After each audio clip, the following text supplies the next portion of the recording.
नमस्कार मित्रांनो, मी Yogesh Mane ignite academy मध्ये तुमचं सर्वांचं स्वागत करतो. मित्रो, आज मी तुमच्या पुढे सिलेबस घेऊन आलो. NHPC ने आपल्या वेबसाईटवर सिलेबस प्रोव्हाइड केलेला आहे. NHPC च्या मेकॅनिकल साठी पण खूप चांगल्या वॅकन्सीज आहेत, तर सर्वांनी अप्लाय तर करायचं आहे. मी सुरुवातीला हीच गोष्ट तुम्हाला सांगेल. आणि आणखीन सुद्धा डेट गेलेली नाही, शेवटची तारीख ही 30 जूनची आहे. तर तुम्हाला तोपर्यंत अप्लाय करायचा आहे. मी सिलेबस घेऊन आलो, म्हणजे हा सिलेबस बघून तुमचा बिलकुल कॉन्फिडन्स वाढेल आणि अप्लाय करायला काहीच हरकत नाही, याच्यावर शिक्कामोर्तब होईल. तर मित्रो, आज सिलेबस काय आहे आणि तुमची स्ट्रॅटेजी काय असायला हवी याबद्दल आपण पुरेपूर डिस्कस करू. तुम्ही जर हे चॅनल सबस्क्राईब केलं नसेल तर सबस्क्राईब करून घ्या. आणि यासोबत आपलं इग्नाइट एज्युकेशनचं चॅनल आहे, त्या चॅनलवर आपण हे सर्व व्हिडिओज याच्या पुढचे NHPC चे असो या बाकी असो ते घेऊन येणार आहोत. कारण तिथं सेपरेटली इंजिनिअरिंग साठी ते आपण केलेलं आहे. इथं भरपूर रश होते, तर आपण थोडंफार तिकडे शिफ्ट करतोय. तर मित्रो, चला बघू आपण तर सिलेबस काय आणि स्ट्रॅटेजी काय. तर पहिले बघा, पॅटर्न काय असणार आहे. पॅटर्न आपल्याला टेक्निकल क्वेश्चन्स 140 मार्क्सचे, त्यानंतर तुम्हाला रिझनिंगचे क्वेश्चन 30 मार्काचे आणि जनरल अवेअरनेस 30 मार्काचा, असा तुमचं 200 मार्क्सचा पूर्ण पेपर असणार आहे. तर सर्वात पहिलं 30 मार्क्सचं तुमचं रिझनिंग अँड ऍप्टिट्यूड, राईट. ऍप्टिट्यूडचाही थोडा भाग येणारच आहे आणि रिझनिंगचा आहे. त्यांनी इथं टॉपिक मेन्शन केलेले आहे. The test may include questions on analogies, similarities, differences, space visualisation, problem solving, analysis, judgement, decision making, त्यानंतर visual memory, discrimination, observation, relationship concept, arithmetical reasoning, verbal and figure classification, arithmetical number series. Okay, या topic वर तुमचे questions असणार आहेत. थोडं reasoning आहे बऱ्यापैकी, थोडं बहुत तुम्हाला जे ऍप्टिज आहे थोडासा पार्ट करणं आहे, राईट. तर पुढे चलू. हा झाला तुमचा 30 मार्क्स साठीचा पोर्शन. त्यानंतर जनरल अवेअरनेस. आता जनरल अवेअरनेसचे सुद्धा यांनी टॉपिक मेन्शन केलेला आहे. हे खूप चांगलं केलं, कारण काय होईल की टॉपिक जर मेन्शन असेल ना तर आपलं प्रिपरेशन थोडंसं जे आहे लॉंग होत जातं. त्यामुळे टॉपिक मेन्शन असणं गरजेचं आहे. तर आता टॉपिक मध्ये त्यांनी काय केलं, history. Okay, mostly modern history जास्त विचारली जाते, पण इथं मेन्शन केलं नाही मॉडर्नच विचारणार का, तर काही एन्शियंटचं पण आणि मिडायवल पण. ओके, मॉडर्न हे तिन्ही पण थोडं थोडं आपल्याला माहिती असणं गरजेचं आहे. Culture, geography, economic sense, then general polity, scientific research etcetera. हे टॉपिक एक्सेट्रा बोलून त्यांनी थोडंसं वास्ट करून ठेवलेलंच आहे, राईट. हे टॉपिक करायचे. पुढे असं मेन्शन केलं आहे त्यांनी की स्पेशल स्टडीची काही गरज नाही, पण बिना स्टडीचं होऊ शकत नाही. त्यामुळं काय मेन्शन करतात त्यापेक्षा आहे ना, आपण मेहनत घेणं हे खूप महत्वाचं आहे. टॉपिक इथं दिलेले आहेत, history, culture, geography, economic sense, general polity and scientific, right. आता यांनी जेव्हा मेन्शन केलंय की स्पेशल स्टडी लागत नाही, याचा अर्थ थोडे क्वेश्चन्स इझी असतील, राईट. पुढे चालू. तर आता बघा, टेक्निकलचा सिलेबस काय असेल तुमचा. थेअरी ऑफ मशीन आणि machine design. Theory of machine and machine design याच्यामध्ये काय काय मेन्शन केलेलं आहे. Concept of simple mechanism. Mechanism आहे पहिला टॉपिक. कंपल्सरी क्वेश्चन येतात आणि खूप क्वेश्चन्स येतात. त्यानंतर 4 bar linkages and link motion, right. Flywheel and fluctuation of energy, म्हणजे मेकॅनिझम आणि फ्लायव्हील. त्यानंतर power transmission by belt, V belt, flat belt, clutches, plate clutch, conical clutch, right. म्हणजे belt आहे, क्लच आहे, फ्लायव्हील आहे आणि मेकॅनिझम. त्याच्या पुढं gear and its type, gear profile, gear ratio calculation, right. म्हणजे गिअर आहे पूर्ण. त्यानंतर गव्हर्नर, प्रिन्सिपल अँड क्लासिफिकेशन, म्हणजे पूर्ण गव्हर्नर आहे. त्यानंतर riveted joint, cam, bearing, friction in collar and pivots, right. Friction in collar and pivots म्हणजे बेरिंगच आहे, पूर्ण बेरिंग आहे. त्यानंतर तुम्हाला रिवेटेड जॉईंट आहे. त्यानंतर गव्हर्नर आहे, गव्हर्नर नंतर गिअर आहे, क्लचेस आहे.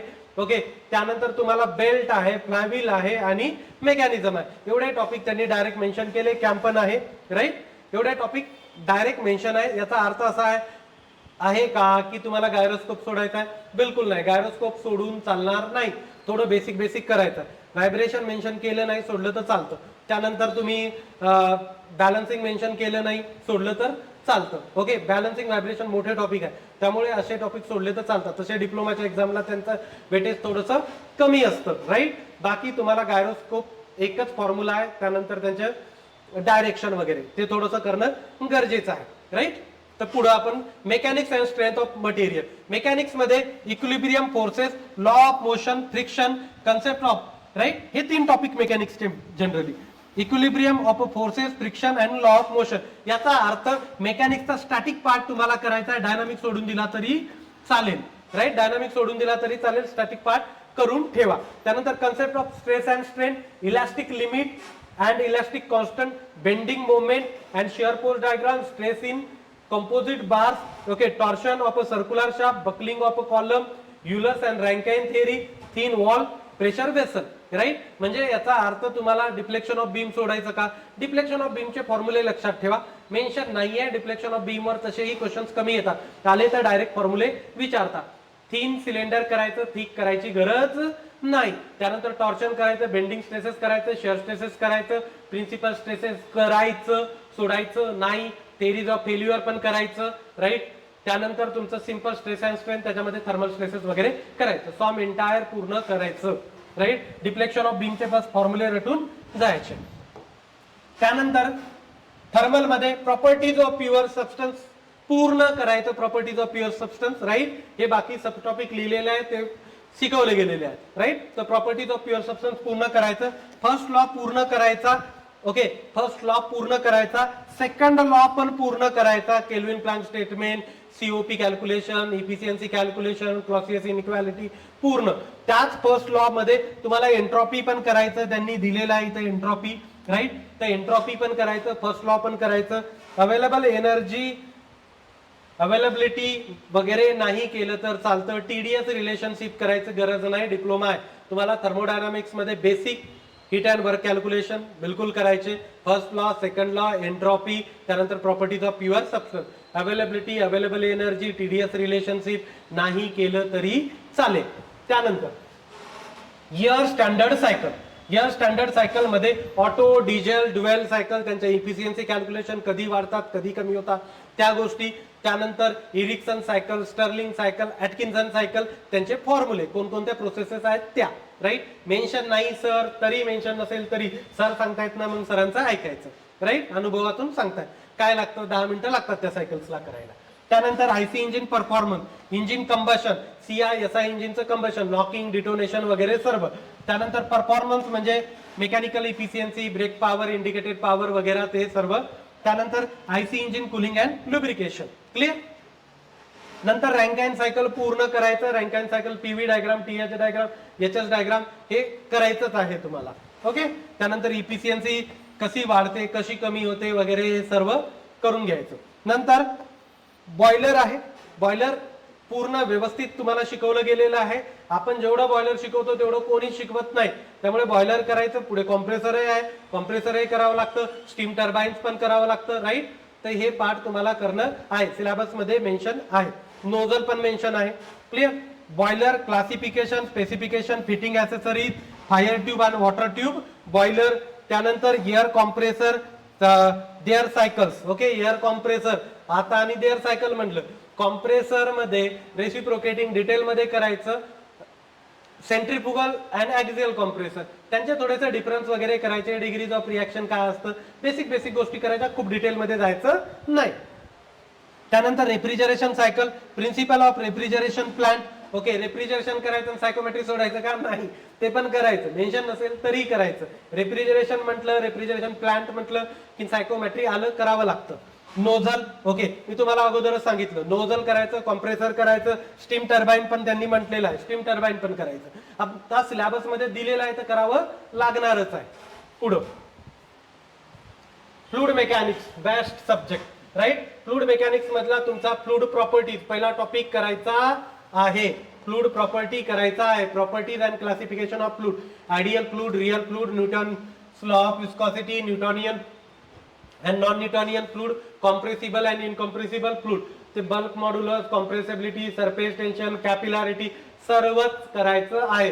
तो टॉपिक पण सर्वात महत्वाचा आहे, त्यामुळे ते टॉपिक पूर्ण करावा लागेल. फ्लूइड स्टॅटिक मध्ये प्रेशर, प्रेशरचे मेजरमेंट दोन्ही करावे लागेल. मॅनोमीटर, पिझोमीटर वगैरे ते पार्ट क्लिअर इथं दिलेलं आहे. मॅनोमीटर, युट्यूब मॅनोमीटर, इन्क्लाइंड ट्यूब मॅनोमीटर, राईट. त्यानंतर फ्लुइड कायनेमॅटिक्स पूर्ण करायचं. ओके, फ्लुइड कायनेमॅटिक्स करणं गरजेचं आहे. त्यानंतर streamline, laminar turbulent flow, external internal flow, continuity equation. बघा, टर्ब्युलंट फ्लो मधलं रेनॉल्ड शिअर स्ट्रेस वगैरे काय असते त्या बेसिक ज्या गोष्टी आहेत तेवढं करा. बाकी खूप डिटेल मध्ये करणं गरजेचं नाही. जसं वेलॉसिटी प्रोफाईल कशी असते टर्ब्युलंट मध्ये, लॅमिनार फ्लो चांगलं करा, त्याच्यामध्ये चांगले 6-7 इक्वेशन्स आहेत ते पाठ करायचे. लॅमिनार फ्लो छोटा आहे, होऊन जाईल आरामात, राईट. ते दोन्ही गोष्टी करायच्या. त्यानंतर dynamics of ideal fluid, Bernoulli's equation, total head, velocity head, pressure head, right. तर applications of Bernoulli's equation. Okay, then measurement of a flow rate, basic principle, venturimeter, pitot-tube, orifice meter. Fluid dynamics पूर्ण आहे, fluid कायनेमॅटिक्स पूर्ण आहे, flow through pipe करायचा आहे, laminar flow करायचा आहे, turbulent flow basic करायचं. आता नॉन डायमेन्शनल अनालिसिस करायचं नाही, पण ते 5 नंबर रटून ठेवायचे. Reynold number, Weber number, Froude number ते सगळे रटून ठेवायचे. बाउंड्री लेयर थेअरी करायची गरज नाही, मेन्शन नाहीये. तसेही बाउंड्री लेयर थेअरीवर क्वेश्चन्स आजकाल कमी विचारले जातात. त्यानंतर हायड्रॉलिक मशीन्स मध्ये पंप आणि टर्बाईन दोन्ही करायचं. यांनी इथं मेन्शन केलेलं आहे सेंट्रिफ्युगल पंप, रेसिप्रोकेटिंग पंप नाही, पण बेसिक जे 4-5 क्वेश्चन्स येतात. डिस्चार्ज किती असतो, पुन्हा त्याच्यामधली स्लीप, हे 2-3 गोष्टी 2 पानं पहिले जे लिहून दिलेले आहेत तुम्हाला नोट्स मध्ये तेवढं करायचं, पुढचं करायची गरज नाही. म्हणजे आपण थोडंसं एक्स्ट्रा का करायलो भाई, वर्स्ट कंडिशन साठी प्रिपरेशन करून जातो. इम्पॅक्ट ऑफ जेट करायची गरज नाही आजकाल, तसंही ते खूप कमी विचारलं जातं. पूर्ण पंप करा, पूर्ण टर्बाईन करा, राईट. स्पेसिफिक स्पीड वगैरे सर्व.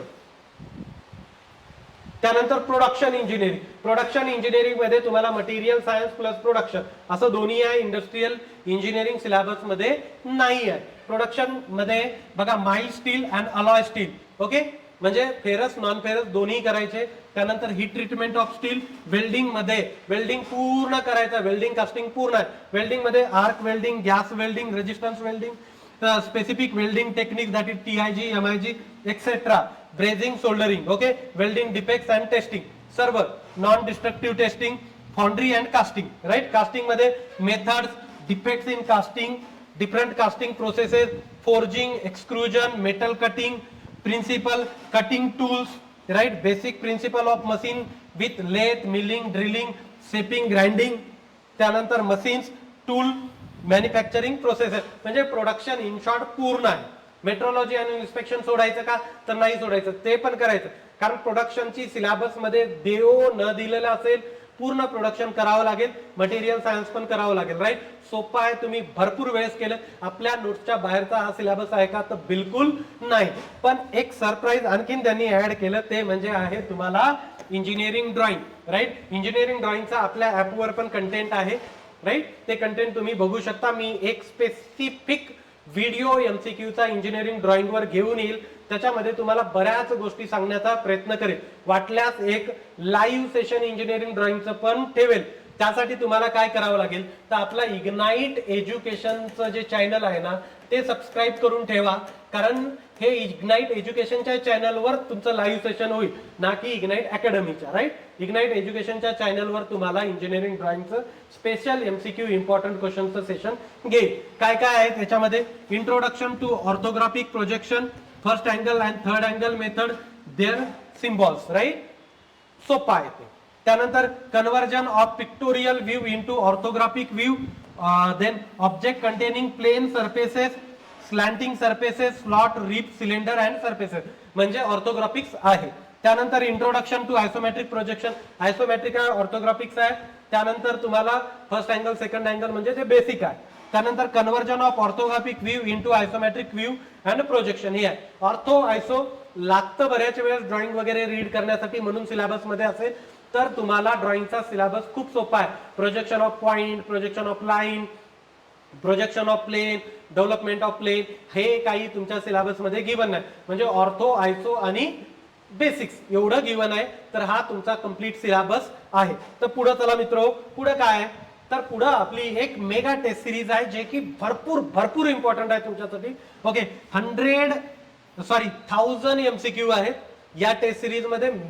खूप मोठी टेस्ट सिरीज आहे. मला असं वाटतं की तुमचा एकही क्वेश्चन या टेस्ट सिरीजच्या बाहेर जाणार नाही. फायनल एक्झामचा टेक्निकलचा 140 मधला, राईट. मॅक्झिमम क्वेश्चन तुम्हाला या टेस्ट सिरीज मधूनच मिळतील आणि टेस्ट सिरीजची किंमत आहे फक्त 199 रुपये.